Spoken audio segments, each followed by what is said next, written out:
Well, Jack, we're delighted to see you here. You said you'd never write another book. What made you write this one? Well, I went around the world for the last 3.5 years talking to audiences like this and listening to questions. The first book was an autobiography. It was all about me. And this book is trying to codify some things that I learned in business in response to these questions. So this book hopefully is about you and hopefully about audiences and some of the things that people have been challenged by in picking a company to work for, working for a bad boss, from A to Z. The book's called Winning. So what is winning anyway? I think winning is without question, Bob, defining what your objectives are, clearly laying them out, and then going for it with everything you got and getting there. So one of the things in the book that you're quite outspoken about is candor. You say, let me tell you about the biggest dirty little secret in business, that in every culture, every country, and every society and social class, there's this lack of candor. Now, why is that so important? Why is it so hard? How do you change that? I think you have to build an organization. It's quite good in a small startup where people are all comfortable with each other. They know what the mission is. They understand the values. They reward the values. And they go after it with a passion. In a bureaucracy, it tends to get more and more subjected to pressures from the side, from the top, from underneath. People are afraid to speak out. And when it does, it slows you down. It really puts gum in the gears. And it really doesn't improve the workplace. People aren't being told what they're doing well and how they can improve. The evaluation processes aren't frequent enough. We get into this, I'm too kind to evaluate my team. This morning I was in San Jose with about 500 executives from startup companies down there and some pretty strong tech companies, Intel and others. And I asked the 400 people, how many people thought they had straightforward relationships in their company with their peers and with their associates? I didn't get 4 hands. 4 hands. That's frightening. It's sort of frightening that people are sitting in an organization and don't feel that people are laying it on straight and telling it like this. What was your experience? I was lucky to work for a good company where over time we really developed this honest feedback. But it wasn't that way when I first joined. It takes real time. Real leadership and commitment. Yeah. And you got to reward that value. In the end, you get the behaviors you reward. If you reward candor, if you reward straightforward talk, you will get it. If you, on the other hand, don't do that, you'll get close to the best behavior. You've also been outspoken not only on candor, but on differentiation. That part of candor is to be honest with people about where they stand, and you're noted for this top 20, middle 70, bottom 10. Noted is a kind word. Tell us a little bit more about differentiation, and shouldn't we be a little tougher on student grading, perhaps? Well, I think you probably differentiate in school, and you recognize who the top students are, and you recognize where the middle is, and you recognize the bottom. The thing that's crazy is, why is grading and differentiation okay in the 4th grade through getting an MBA, but it in no way is applicable to adults? It's nuts. Why you would end up having this false kindness where you don't tell people where they stand until you run into trouble. So my view is, take care of the top 20, and this isn't a permanent thing, it changes all the time, but take that top 20, make them feel loved, hug them, give them cash, give them rewards in the soul and the wallet, do everything for them. That middle 70, show them what they need to do to get in the top 20, and that bottom 10, tell them why they basically should move on. And don't do it in a guillotine job. Have a conversation that goes over a year or so about what their shortfalls are. Tell them they're in the bottom 10. Don't give them a raise of any kind. Don't give them 2-3%, that fake raise that keeps people hanging around. cut off the salary issue, and then ask them to leave and say, let's over the next several months work together to get you in the right place. That's so much better than these crazy situations. Companies in the valley here, they run into trouble. What do? They're going to cut costs. They're going to have a layoff. They walk into people and they say, look, Joe, Mary, we got to cut you back. We got to take you out. We need to cut costs now. And they say, why us? And they say, well, you weren't that good. And then they say, but we've been here 12 years and nobody ever told us that. That's what happens in this false kindness thing. People get misled, and then if you do it too late in your career, I maintain that not having differentiation is the cruelest form of manager. The cruelest thing. If you have responsibility, if you lead people, they should know where they stand. As you go out from school here now with shiny MBAs, and you go work for somebody, initially it's going to be about you. You'll be a leader. You'll be an individual contributor, starring in something and starting something up or doing something else, but it'll be about you. The day you become a leader, managing 5, 8, 10 people, it becomes about them. And your future is tied to them. You no longer do the nitty-gritty little stuff. You build them into great people, and you get a kick out of that. And then you get the benefits of their success as you go up. If you keep doing what you started doing when you joined the place, doing your job, your project, rather than building your team, you'll go nowhere in a layered society. In the book, you use candor and differentiation and a few other things, mission and values and a voice and dignity as what you call first principles. You just got to have this in a company to be successful. Are you surprised at how few organizations really have these first principles? Shocked. I mean, it is. Mission and values are the most gobbledygook conversation pieces in companies. I mean, a mission statement ought to be so clear. It ought to exactly know where you're going to go, define it clearly, and go after it. Not have this mission of goodness and all these other words that get in like mission statements. Make it very clear what you want to be. And then have the values, which I call behaviors. Values are a misused word. Values are behaviors. The behaviors you want to achieve that mission. And then you measure and reward, as I said, in the soul and the wallet, those behaviors. And when people don't exhibit those behaviors, and you want them, and you finally have to part company with people because they didn't exhibit the behaviors and values you wanted, you can't say that they went home to spend more personal time with the family. You've got to say, here's why these people didn't make it. They're good people, they're this and that, but they didn't have our values. One of the craziest things you see in corporate America is it's run by lawyers in some ways, where you end up with integrity violations. And people say, well, we had to let so-and-so go. They want to spend more time at home. You got to say, you're going to hang them publicly for doing bad stuff. You got to set the tone of your values and your behavior. And if you're doing it right, you can't be afraid to put it out there.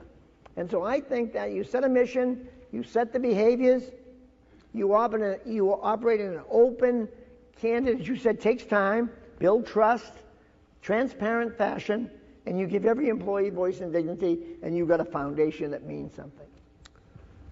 You mentioned trust, and I know in your section in your chapter on leadership, and one of the key things, leaders have to earn trust. Nobody gives it to you. You've got to go out and earn it. I'd like to ask you a question today with compensation and benefits and stuff. Do you think it's possible that executives can be paid so much that it's really hard for them to win the trust of their people if they don't think it's right or fair? Well, we have to lay out clearly what the game is. I mean, we have a free market system. We have capitalism. It has its flaws. There's no way to come to a perfect answer to every single, what the absolute salary ought to be. But it ought to be pretty transparent. People ought to know what the opportunities are and the opportunities to grow are and to get it. And I don't think salary enters into a lack of trust issue. I think if you got a jerk boss getting too much money and not building a team, of course you'll have it. But if you're building a team together around a common vision, you won't have it. But the whole issue of salary and severance and all these things is a big popular subject today. And severance in particular is one that drives everyone crazy. And the problem with severance is, and we just had one with Carly Fiorina here in this area, where she got $22 million for leaving. The problem is not Carly with the $22 million. The problem is the board at Hewlett-Packard that did not have a succession plan in place, so that when the existing CEO failed and they threw him out, they had to go out and get somebody, and they had to offer them the world to get them. If they had a succession plan, that wouldn't happen. Most of these problems come at the front end of these deals.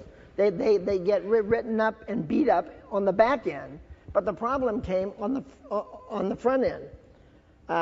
Tyco, for example, you probably all know about Tyco and Kozlowski and all the mess that they had. They didn't have a succession plan, so they went to Motorola to get the number 2 person there, Ed Breen. Now, Ed Breen is not going to go to this tarnished place, this disaster, without a package. Well, they had to back a Brinks truck up to get Ed Breen to come there. Now, Ed Breen had all the negotiating tools because there was nothing there. When we had our success session at GE, we had 3 contenders at the end: Jeff Immelt, Bob Nardelli, who went to Home Depot, and Jim McNerney, who went to 3M. All very capable, all equally capable in many ways. Jeff got the job. Bob goes to Home Depot. They didn't have a succession plan. Jim goes to 3M. They didn't have a succession plan. Jim and Bob, Jeff got a raise. Nice going, Jeff. Congratulations, you got a raise. Jim and Bob, the trucks were loading the money on the back of the van because those 2 companies didn't have succession plans. So my argument is succession plans are the answer to controlling these outrageous severances and these other games where you don't have these deals. Bob was here earlier in the year for a view from the top, and he looked like he was doing well. You say something in the book that didn't shock me, but it may shock a lot of people, and that is, you said, the Chief Human Resources Officer is at least, if not more important than the Chief Financial Officer. And I'll tell you, we're not even close to where we have to be in this area. Unfortunately, I was in Mexico giving a talk with my wife, Susie, who, by the way, wrote this book, so I'm just a mouthpiece in this game. We were in Mexico for 5,000 HR people were there. I asked a question to the audience. Raise your hand if you're perceived by the organization to have a seat at the table equal to the CFO. I didn't get 50 hands. Now, if I asked that question in GE, there isn't one HR person that wouldn't raise their hand. Every one of them knows they're equal to or more important than somebody counting the numbers. I always like to use the analogy. If you were coaching a baseball team or a football team, would you want to hang around with a team accountant or the head of player personnel if you wanted to build a great team? The accountant can't do a damn thing for you, except tell you how much money you got left to offer to Barry Bonds or anybody else. But he can't do much else. The idea that CEOs hang around with the CFO, the grunt, the guy with the green eye shades, is crazy. The HR person is the person that if they're not most companies may make them the picnics and plant newspaper people and the dental plan fill out the forms. But if they use them right and they build seasoned executives into these jobs, there'll be an enormous aid to building great teams. And so we use the line that great HR executives are really pastor in listening to people and parents in disciplining kids. And so there's an enormous need to have these HR people be upgraded, be the stars of the organization by not having HR professionals in many ways, but taking people that are in-line jobs, that have a touch, and go over there. The reason why HR, I'm convinced the reason why HR is not perceived as a very important function in companies, everybody thinks they're HR experts. How many of you don't think you're a people person? Okay? I mean, everyone thinks they are. Who needs a helper? Is the view. It's wacky. You need somebody that's there, and I'd like to see a Sarbanes-Oxley law that went in that would hang companies that aren't straightforward with the appraisal process, that have the same rigor around appraising and evaluating people as they do around the financial statement. If I could have my way, they'd have a Sarbanes-Oxley that would apply to that human resource process to put discipline into the company, and you'd get better teams from it. As long as we're on finance, another thing that goes on a lot in the finance industry is merger and acquisition activity. And you have a chapter on M&A, and among other things, you say that cultural fit is more important than strategic fit. Well, certainly equal to. Or at least as important. Yeah. And that but there is no cultural fit side to an investment bank. That's what I found out. I mean, look, I'm sure a lot of you are going to the Morgan Stanleys and Goldman Sachs and some of the great firms on Wall Street again, but you all know, because you're going there, it's you eat what you kill. And it's an environment around where the measurement system is really my bonus, my bonus, my bonus. And it's a whole different pattern of behavior than it is in a company that's trying to transfer ideas across businesses, has a desire to have boundaryless thinking, is moving people around the world to build leaders and not individual contributor stars. It's a whole different culture. But back to the M&A chapter, Bob, we spent a lot of time going over some of the aspects in M&A. One of the silly things that well, first of all, one of the big sins is deal heat. And we're seeing deal heat right now. Money is relatively inexpensive.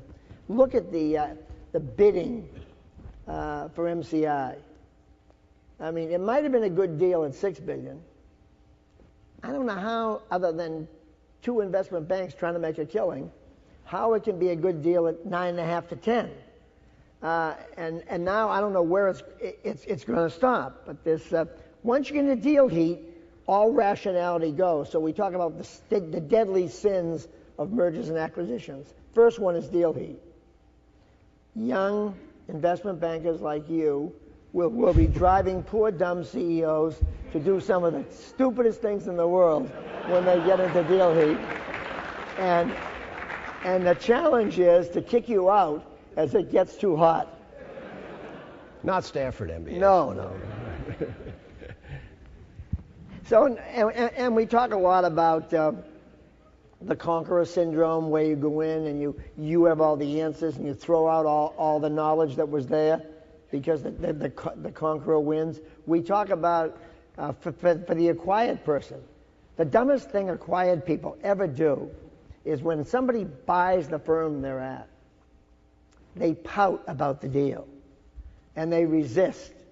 Let me tell you, if you spend billions of dollars for a company and you show up to see the new people and they're just giving you a sour face and a resistance look, people will keep positive buy-in people with average IQ a lot more than they'll keep resistors with brains. It's a crazy syndrome, but it happens all the time. The resistors are not an attractive bunch in the takeover process. You've seen that in companies you've been involved in. So we've got a chapter here in Winning that deals with all the personal elements, 7 deadly sins, and of M&A in the book.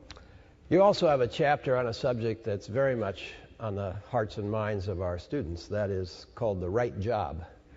And you say, a great job can make your life exciting and give it meaning. The wrong job can drain the life right out of you. So how do we get the great jobs, right? That's what people want to know. Page 257. We have a grid with five clear-cut things to think about. One is people. When you look for a job, be sure you look for people that are like you. They laugh at the jokes you laugh at. They think the way you think. They have the same sensibilities. If you're a nerd, go hang out with nerds. But don't end up confusing the issue. Never have to put on a persona to be in the job you pick. As far as opportunities are concerned, always go to a company where there are smarter people around you than you, where you can learn, where you can grow. Don't go to a place where you're going to be the smartest person in the place. It doesn't do much for you. Now, I'm all for startups and entrepreneurs, and that may be right there if you've got the idea and you've got the vision and you're going after it, and I applaud that totally. But if you're going to a company, that's worthwhile. Options are the third thing we talk about. If you're going to a company and you're not sure exactly what's right, I would go to a company that has a brand. A brand counts. Whether it's Microsoft, J&J, GE, you pick the company.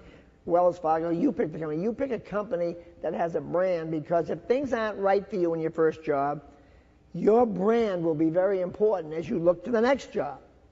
And people in the chemical industry, we used to always want to hire people from DuPont. They probably weren't any smarter than anybody else, but we thought they were. And the same thing's true of Microsoft. People out here want to get a Microsoft person. They probably have a pot full of duds, but nevertheless, it's a wonderful. It's another one of those chits you have. You can ask Palmer when he comes here. Whether he has a pot full of duds. Yeah, right. No, but having options based on the brand is important. The fourth one is ownership. Own the company you're going to. Don't take a responsibility for the job you take. Don't blame it on somebody else. My mother wanted me to always live here. I've got a spouse and I can't travel. If that's the case, make that deal going in knowing it. But don't then come home and kick the dog or punch the wall, because that's what's happening. And finally, work content. Be sure the work turns your crank. Don't go to the job for an extra $10 or $15 or whatever the number is. Go to the job because the work turns your crank. Really turns you on, excites you every day. That's what you got to look for. You can't go to one because it's a job for now as I look for another one. The money's good. I don't like the work, but I want some money for a while before I get work I like. I mean, those things don't work. So I think this grid is worth. I gave this grid to my radiologist doctor because I've had some back problems and I wanted to play golf, and he gives me needles with steroids to try and get the back to calm down. So I gave him the page 257, and he's got his lead apron on and he's giving me the shots. And he's saying, "Jesus, I got to get out of here." He said, "I don't like any of these things that I'm doing. I don't like the people. I don't like the work."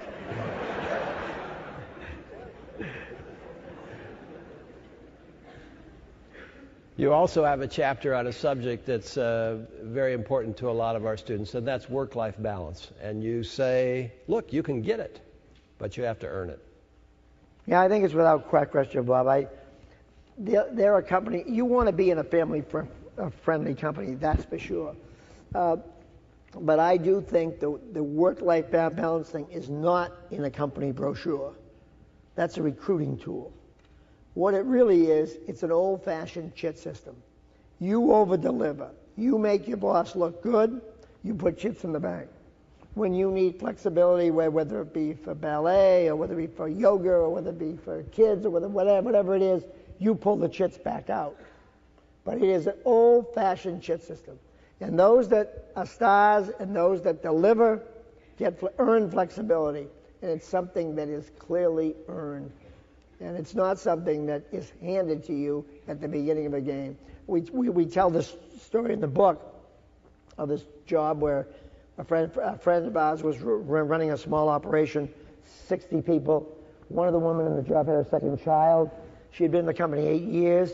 She was a real star. She came in and said, look, I want to work at home on Fridays and Mondays and come in the office for 3 days a week. Is that okay? And they said, absolutely. You're doing a great job. You're doing it fine. And they let her do it. Immediately, down the hall prances this young man 6 months out of school. And he says, I'd like to get Friday off and Monday off.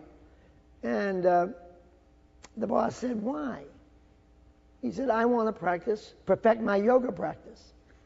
And the boss, she said, no way. And he said, you mean to say you're making a judgment and you're not qualified, I'll tell you that right now, to make a judgment between motherhood is more valuable than my yoga practice. You have no right to do that. And she said, I'm not making that judgment. I'm making the judgment that you haven't earned a thing in the 6 months you've been here, therefore you don't get the flexibility. You're barely doing your job now. So that's the way it's always going to be. It's you deliver, you get flexibility. If every time your boss has a report or needs something, desperately wants to get it, and you say, I can't be there, things aren't going to go right for you. You've got to find the systems that allow you to over-deliver and then earn flexibility. Jack, obviously you learned about management by doing it. I mean, you were a manager and you learned about leadership by taking on a management and leadership role. But since you've left that active life, how much just talking about it and going around to places like this do you think, have you learned more by having to reflect on it, write books, or not really? Oh, Bob, I mean, this is a lot easier to reflect back on as to how it works than when you're doing it. Doing it is a bunch of chaotic steps. It now looks neat. But I mean, doing it are a series of trials and errors. This is codifying everything I know. I think I've learned more in the last 3 years than I learned in the first 40 at work. Really? Just by understanding what I did or what we did, how people responded, what worked and didn't work. I mean, when you're doing it, you're in the battlefield. Shrapnel's coming from all sides. You're not thinking through a lot of these moves. I think hopefully this book will give people some insights that can be useful. I mean, I'm a lot smarter writing it today than I was when I started. So I'd say I've learned a hell of a lot now. Thank you very much for being here again. Really appreciate it. A question that we've been debating in the Government and Politics Club was actually raised by Obama and the duds, I guess, at Microsoft. No, don't overstate that case. I said they may have a few duds in the middle of all of Microsoft. We won't misquote you, Jack. Just kidding. So one of the issues, they recently pulled back their support for this bill for gay rights, I guess, in the state of Washington. And so the question he raised, and which I'd like to hear your view on, is how involved or where do you draw the line as a corporation in social policy? And what's your view on the involvement of corporations in social policy that may not directly relate to their business per se?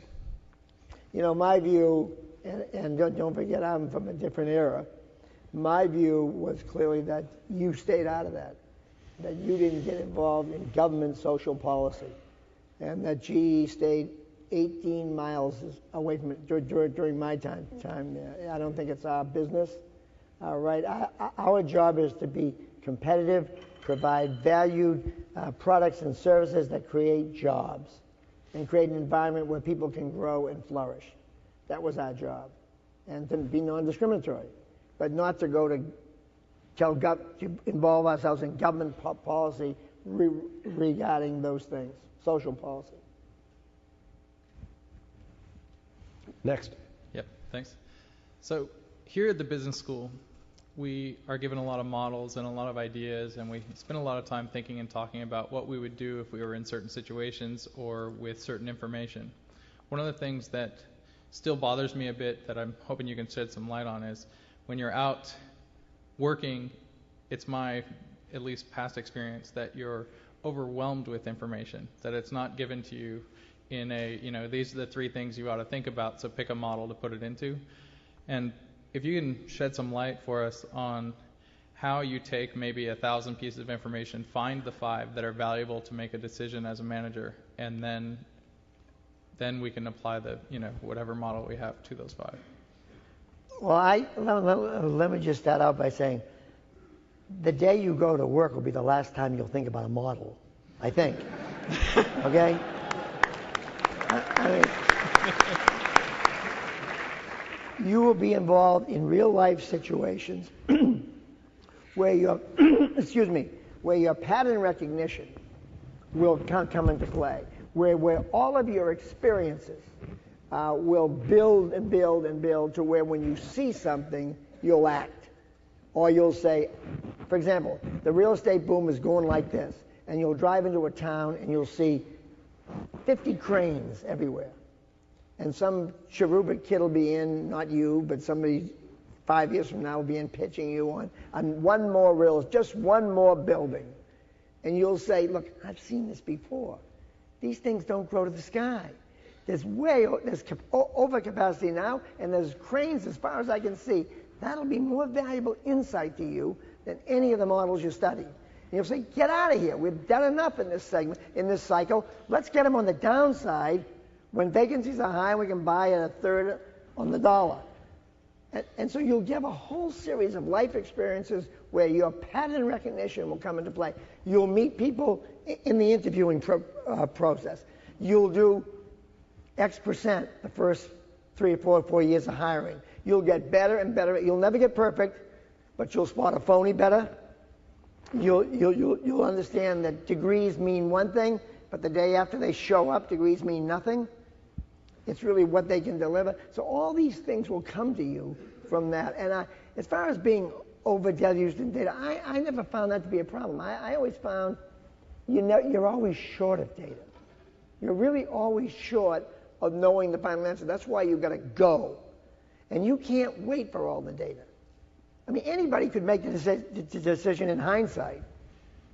So you have to go with your gut based on the life experiences you have had, to hire, to invest, to fire, all those things. Thanks.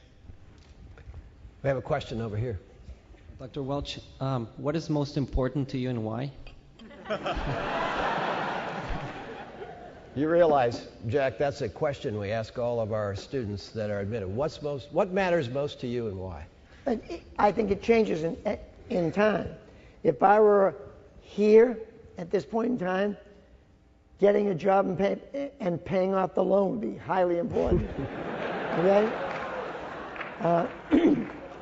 At my stage in life, teaching, learning, and money is not important. So teaching and learning is absolutely critical to me. I love the learning process. I love being a better family person than I ever was when I was working. So there's a lot to give back here. I like giving back. I teach principals in the New York City school system. I was never going to go teach inner city principals in New York City when I was in my day job. And today I do that. I love doing it. So I think things change. I don't think at any one moment in time, I think at any one moment in time you can have the answer. But as you go forward, hopefully, things will change. So I don't have a particular thing now other than learning and teaching and giving back. Where's Derek? Should we admit him or not? I had a question around sort of the ethical problems we've seen in a lot of corporate America. And my question for a senior executive like you is GE's ability to stay out of those problems based on, each executive reflecting on what sort of decisions they want to make before they become into situations that could be gray zones? Or is it more about setting up systems around you and people around you to help you make the right decisions? Clearly the latter. You couldn't have 350,000 people without systems. And you don't have the perfect 350,000 people. But you don't see old line companies getting in fundamental trouble because they've done everything wrong over the last 100 years. And there's a system. When I joined GE, the first 6 months I was there, I was quizzed constantly about price fixing because GE had come off a price fixing case in the 50s. So policies were in place. We'll never do a price fixing, I don't think, again, because we've all been trained and we got 18 ways to catch it. In the 80s, when I was CEO and Cap Weinberger was going through the $400 hammer and the toilet seat that cost $600, et cetera, and they had a big fraud, waste, and abuse thing, we had a time card mess. And some guys were putting projects on one thing and versus another project down in the organization. And we had a fine, and it was a big scene. We'll never have one of those again. I mean, we may have one, but it won't get any size because we got 18,000 policies and quizzes and tests to go through to solve them. So process is what happened. If you go back to the Enron and the Arthur Andersen cases, this is a classic case of what can go wrong. Enron, a good pipeline company, got energy from point A to point B, had good processes in place, but it was boring. So they decided to go into trading. And they get the slick back MBAs with the suspenders and the whole program, and they go out and start trading electrons. First energy, then electrons, and everything else. And then broadband. They start trading. But there was no culture to take care of that. There was no rules of the road. There was no processes. Arthur Andersen used to be green eye shade grunts for 100 years. They were a great accounting firm. There wasn't enough money in accounting. So they entered consulting in the 80s, and you're all familiar with what's now Accenture, but that was a piece of Arthur Andersen on the consulting side. They actually ended up in court in the 90s over dividing the profits between the two branches, accounting and consulting. Now, when you got that system in a company, how can you have values and processes to control what was going on? They were chasing the money. So breakdowns come when massive cultural changes occur or when there are no systems in place because companies have started like WorldCom from a motel in Hattiesburg, Mississippi with then a bunch of small acquisitions, no integration, no processes. So the answer to your question is clearly the latter point you made. Companies have to test. I mean, in GE now, for example, there are online tests that people have to pass to go to before they can go to the next job. It's all about integrity and violations, that gray areas that might occur. So companies got to spend a lot of time and rigor to wring that out of the system. We have a big queue here. Let's work it down a little bit. Next, from the left wing here. Jack, growing up as a kid, the big thing we heard about GE was GE, we bring good things to life. Since you've left, the motto's changed to GE, imagination at work. I guess the question to you is, what does that really mean, and how do you see that fitting in with the direction of the company? Look, I think that what they looked at was, based on my best understanding, they looked at we bring good things to life, and it looked like it was your father's program. And imagination at work convinced some ad kid that was more youthful. So, new team, new eyes, new slogan. Nothing wrong with that. That's a view that they have now of going after. That's what change is all about. And it's supposed to be a more exciting, forward-looking image for the company. But that's, we'll see. What really matters is the company delivering, and they are now. We've just had a great quarter. We've had a great year. And I don't think whether the slogan changes or not is critical. But I'm totally supportive of it. Thank you. You've referred several times today to giving people rewards of the wallet and rewards of the soul. I'm wondering if you could speak a bit about how, as a manager, you thought about motivating people by giving them the right combination of rewards that would work for them. Yep. I would. Here's one of the problems. If you ask managers tomorrow, if you all went around and did a survey of middle managers and top managers, you asked the question, do you celebrate enough? You would be shocked. at how everyone say, no, not here, we never celebrate, it never happens. One of the things you can do as managers when you go out is have small celebrations for every little victory on the way to reaching your vision. Excite people, give them better jobs, send them off to training, do things for them that aren't particularly right on the button monetary, but they're recognition. And you got to do that but again, plaques don't substitute for checks. And so you've got to have a combination of checks and plaques. And you can't, in investment banking, it's mainly checks. But in most corporations, people try and get that balance right. And recognition, awards, patents, all that stuff can be big celebrations.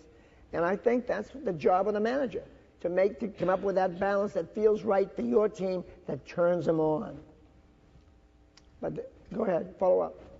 And how can you figure out what's right for your team, given that each of us would have a different answer to what matters most to us? Because I can't give you the concrete answer. Your question just raised it. Each of you will have a different view.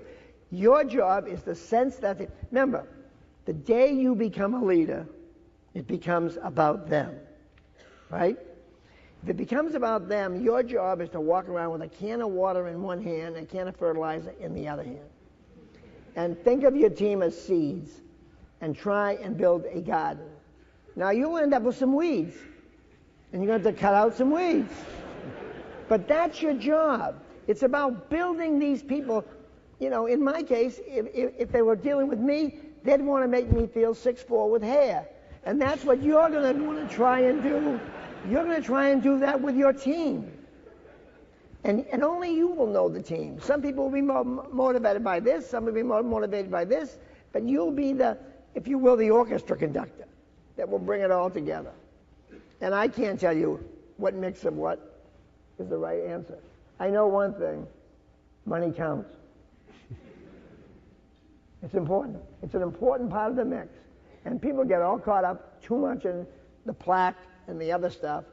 You can't leave that out, but I would err a little on the monetary side of the reward system. Dr. Welch, I've admired your managerial leadership for a long time, so it's an honor to have you here. Thank you. When you spoke about getting the right job for us, your first point, which I really loved, is to go somewhere where we feel comfortable, where people would laugh at the same kinds of jokes that we would. My concern about that is that research tells us that we feel most comfortable around people who are similar to us, be it in gender or race or nationality or socioeconomic background. How do we maintain comfort but also push ourselves to places where we can learn from a diverse environment and learning from people who are different than us? It's a great question. I mean, no, but you wouldn't want to go to a place where you couldn't be yourself. I don't think you want to reflect. You don't want to mirror on everyone you look at looking like you. I think you do, though, want to be at a place. We tell a story in the book, and I'll now confess it's Susie. We talk about this woman who went to look for a job, and she was looking at consulting firms at the time. She was, I think, getting her MBA from the other school on the East Coast. And she showed up at this place, and she came to this one place, and the three people waiting on the top of the stairs, and she walked in, she fell and did a face plant like that. And she said, "Hi, I'm Gracie the ballerina, the ballet teacher." And the three of them looked at her like this, what are you, weird? At the end of the day, they gave her an offer, and another consulting firm gave her an offer. She was much more comfortable going to the place that she didn't look weird with a line which I think is funny, and she thought was funny. "Hi, I'm Grace, the ballet teacher," as she did a face plant. And they were quite serious and stiff about the whole event, and it didn't feel like a very good place to hang out. Both consulting firms were great, top three, and why not go with the place you wanted to be? I don't think it relates to a personal style as much. It's just sensibilities. If the sensibilities are the same, like if you're somebody that likes to have fun, relax a lot, work like hell, but have fun doing it, and you go with a bunch of pompous stiffs, that's never going to be any fun for you. And they can be all different shapes and colors. That isn't the issue. It's the sensibilities. With so much external praise for your management style, how do you evaluate yourself, and what failures or shortcomings do you think you have in your career, and what have you done about it? Yeah, I was probably too quick-triggered early on. I probably hired people on some superficial characteristics. You know, good-looking and Stanford MBA, that's generally a pretty good package. And that may or may not be any good after a while, okay? And so these are things that you learn. At times in my career, I thought I was too big for my britches, and I made some bad acquisitions because I thought I could buy anything and it would all work out. I think you constantly reinvent yourself. You know what you were when the question that was first asked, what do you want to be? You know, it's going to change, and you're going to get smarter as you go along. You're going to learn so much. You're going to laugh at how little you know now 5 years from now. And that's the way you've got to see it. It's okay. I know so much more about how managers think and how they feel and what frustrates them now than I did when I was CEO. So I think you're going to constantly be learning and evaluating and making mistakes, adapting your style. And people say, oh, God, he's changed. Oh, thank God you've changed. The whole world's changed. I mean, if you don't change with it, I'm not saying change every day, but you certainly want to move from a learning experience to a new platform and behavior that you picked up because of experience. You had mentioned the importance of differentiation in a company that aims to be successful, and you made an analogy with academic settings. And it seems to me that the difference is that if I choose to be as competitive and cutthroat as I want in an academic setting, the only potential it has for harm is that it might hurt me because I don't build relationships. If I do that in a company setting because I'm trying to get ahead, it undermines your value of You're dead candor. if you do that. In a company that's got any values, you're dead. You're more dead there than you are in school. In school you can do it and get grades and take a lousy personality and go out. In a company, your peers will eat you alive and spit you out. That's what will happen with that behavior. So the idea of differentiation causing a lack of teamwork is the silliest anti-argument in the world, and it's brought up all the time. How do you think teams win? Do you think the Yankees pay the second baseman the same as they pay Alex Rodriguez? And yet as a team, they win. The idea of high performers and low performers not being able to work, medium performers not being able to work together. If you set the behaviors you want, if you say cutthroat behavior, no sharing of ideas is a killer in your culture, you won't get it. If you allow it in your culture, you'll get it. That's where we're back to values. You set the values and the behaviors. But now I'll let you finish your question. Well, as a manager, how do you keep track of who's doing what? How do you know which people are being cutthroat and which people are just doing their job? You mean all of your own people? All of your own people, right. You mean 10 people and you don't know? Yeah, that's your job. I mean, that is fundamentally the job you are going to have. If you got a horse's ass there doing bad things and you let it go on, you'll disintegrate your whole team. But that's why you're being paid. They gave you that job to figure that out. No, seriously, I mean, that's really what your job is. I don't mean to be aggressive here, but that's what your job is.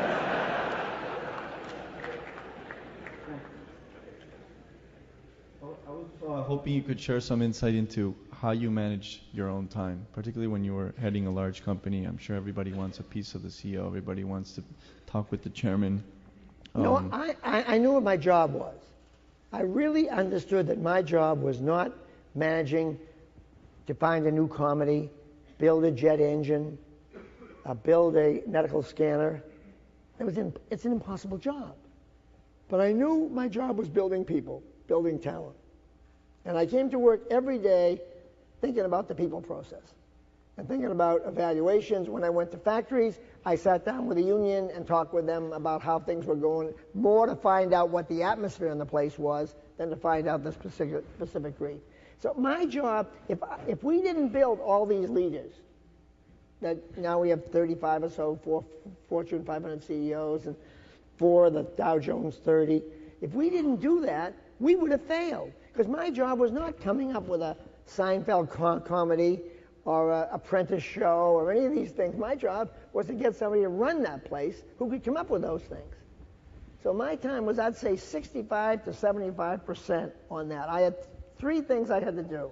I had to pick people. I had to allocate resources based on what the people were selling me, eyeball to eyeball. And I had to transfer good ideas, generic ideas across the business. That's all I did. I didn't have any pricing power, any design issues, any of those things. I knew my job. And so I allocated most of my time to people. Thanks. Dr. Welch, I have a question on the appraisal system, specifically the grading curve we talked about. And you mentioned earlier that you spend a lot of time just doing whatever to keep the top 20%. Then the middle 70%, you kind of tell them how to get to be the top 20%, and at the bottom 10%, you kind of help them out, but help them out as well. What I struggle with is that it seems to be a zero-sum game. The moment you put it in relative terms, the middle 70% cannot make it to the top 20% without someone in the top 20% falling out into the middle 70%. In terms of the actual application of this system, does it work because GE is so large? Because if you try to implement it in a small enough division or unit, you actually may lose a lot of good people. No, but aren't you raising the bar all the time? Yes. Okay. Tell me a better system to raise the bar of the group. Give me an alternative. This is one I've got that I think is the best I've come up with. I don't say it's the only one. It's one I believe is better. Now you tell me a better one to get a better team. Well, I believe that the relative system is a good one. But what I'm uncomfortable with is that the bottom 10%, even if they have improved in absolute terms, will still be asked to leave. Is it not that rigid in practice? Oh, it's not. I mean, you're not down there with a fine-tooth comb. This is all directional. But clearly, you don't want to spend a lot of time. It's like having the bad egg on the playground. You don't want to spend your time trying to take somebody that's not very good. And you want to take great people and make them unbelievably great. That's what your job is. If you waste time trying to get somebody over the bottom 10 threshold, you'll be spending a lot of energy on something that's not very productive. And they'll do fine elsewhere if you do it early enough in their careers. So I just think it's the best way to do it. But I would never sit here and say, this is the only way. And you can get everybody saying, I don't like this because after I do it twice, I've already gotten rid of the weak people now I've got a perfect team. That's not true, because what will happen is you'll get promoted because you'll have a great team. And if you don't keep doing it, somebody else is going to come into your job. And they're going to say, what is your name? What is your name? Don. So they're going to take Don. Don got promoted. He went to another place. And in they come to Don's job. And they're going to, and they're going to look at the people, okay? They're going to look at the people. And they're going to say, and they're going to do a top 20, middle 70, bottom 10. And they're going to say, my God, how did he keep that person? So you're not doing anybody any favors, because fresh eyes will look at it differently every time. And so I just think it's the best way to build a team, but I do not say it's the only way to build a team. I found it to be a clear cut. It forced evaluations. It forced people to stop winking at people. It was transparent, and people knew they got a fair shake. One of the things that you'll find in a company, somebody does a great job, and you say, let's give them something for doing that great job. You'll have this incredible experience. They'll say, the guy will say, I can't. I don't want to make the others feel bad. Well, if you can't identify what they did and justify the great thing they did by rewarding them, you shouldn't do it. But if you can do it, you should do it and make it transparent as can be. It doesn't mean the others can't get something someday for something. But this idea of leveling everything, it's like the companies that give 100 or 500 stock options to everyone. It's the dumbest game in town. It's like having a dental plan. I mean, what do you gain if everybody gets it? There's no evaluation. There's no differentiation. People know who's carrying the freight, and they know who is not carrying the freight. In our company, for example, despite this system, after 7 years, the top people thought we were tough enough on weak performers.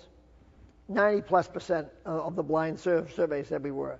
As we went down in the organization, there was a massive complaint that we weren't tough enough on weak performers. The people closest to the work know who's pulling the oars in the boat. And so they're mad as hell when somebody comes in 2 hours late and they have to cover for them and do this and that. So the idea of being rigorous is something that absolutely increases the morale of a company. It does not decrease the morale of a company. No one likes a company or a unit that carries along. Just think of the rowboat. 4 on each side. 2 aren't working on one side. What happens to the boat? Goes right around in circles. And everyone in the organization knows who's carrying the freight. Your job is to find out as much as they know. So I like it. It's the best system I've ever found. We built great teams, and the proof is the enormous number of leaders that we built from that system. I don't see another system delivering that many leaders. Thank you.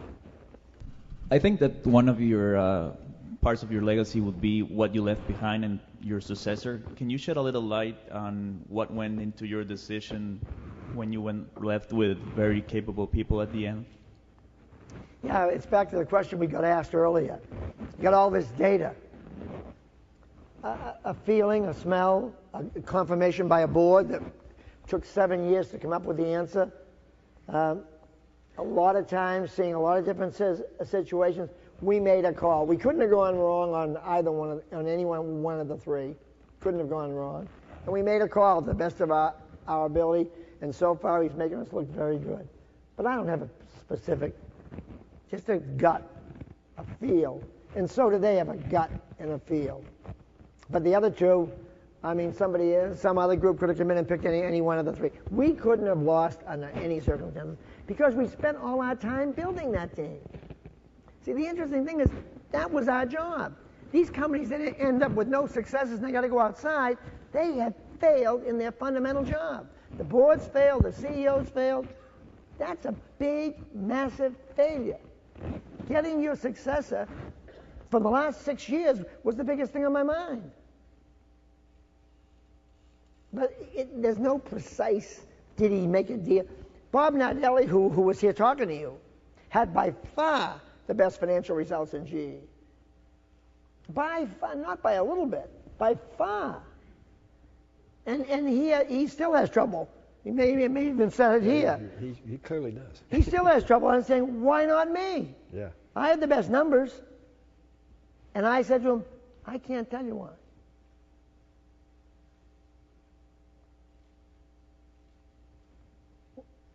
Thanks. One more. Last question. Earlier this year, we heard from 3 senior GE executives who'd been very successful in their career, and from their conversations with us, it was clear that they had to make some serious family sacrifices along the way to get to where they were. And so while the opportunities for maybe balance were there, it didn't appear that they took them up. So I was wondering, from a leadership perspective, whether you think it's the organisation's responsibility to deal with that, or whether it's more up to the individual. I think this is an individual call. Bob's balance, my balance, your balance might not look like balance. Any one of the others looking at it, but I think this is something that each person has to come to grips with themselves. I don't think an organization can make a balanced decision for you. I just don't think so. I think you got to decide what your priorities are, what's important to you, and be comfortable with those priorities. And this may be not politically correct, but the organization's job is to win. Winning companies are the only thing that count. Losing is of no value to anybody. Winning companies pay taxes, they give back. GE had 45,000 mentors teaching kids in the inner city schools. Do you think those .coms up here had mentors? They were hanging on for dear life, finally selling the furniture, okay? That does no good for anyone. So a company's job is to provide opportunity, give you a fair meritocracy, and give you a chance. Your job is to choose your lifestyle, what you want, don't want, how much of this you want, how much of that you want. It is not the company, the share owner's job to figure out your balance. That's something you've got to do. Now, that may not be politically correct, but that's the way it is. And only winning companies count. And get all this other stuff out of your mind if you've got any of it into it. That anything other than winning counts in companies. Because they give job security, they give employees that give back, they give satisfied lives. People can choose balance or not balance in those companies. But their job is to win and create valued products and services that allow the institution to go forward. Remember, companies are the only thing that drive the society. Successful companies. Government creates no revenues. They get it all from your taxes and companies' taxes. And then they do good things. They defend us in war. They have judicial systems. They educate us. They do all those things. But they do it from no income. They only do it from successful companies. So successful companies are the engine of the society. Government is the support to that. And that's why a company's job is delivering winning products, happy, successful people, but they've got to decide how much they want to give here, there, or everywhere. Jack, thanks so much for sharing your time and your wisdom and insights. The book is winning. There'll be a book signing in Upper Arbuckle. And the money goes to charity. That's right. Please join me in thanking Jack Welch. Thanks a lot. Thanks, Bob.